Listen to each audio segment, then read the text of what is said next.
खौफनाक हवेली। गांव के किनारे एक पुरानी वीरान हवेली खड़ी थी, जिसे लोग खौफनाक हवेली के नाम से जानते थे। यह हवेली दशकों से खाली पड़ी थी और गांव में इसके बारे में भयानक कहानियां प्रचलित थीं। कहते हैं कि यहां जो भी गया वो कभी लौटकर नहीं आया। रात के अंधेरे में हवेली से अजीबोगरीब चीखों और फुसफुसाहटों की आवाजें आती थीं। गांव वालों का मानना था कि वहां किसी आत्मा का साया है। रवि, जो शहर में पढ़ाई कर रहा था, गर्मी की छुट्टियों में अपने गांव आया हुआ था।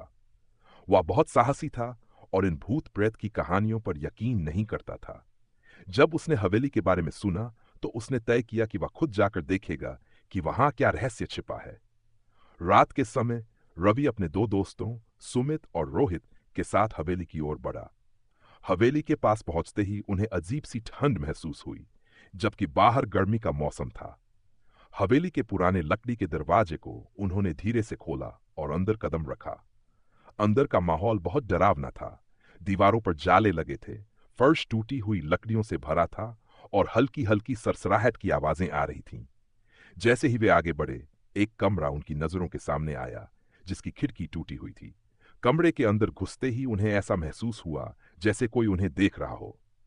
अचानक दरवाजा जोर से बंद हो गया।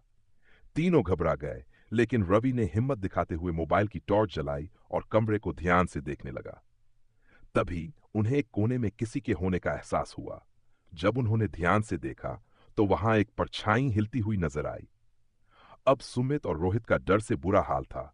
वे दरवाजा खोलने की कोशिश करने लगे, लेकिन दरवाजा जाम हो चुका था।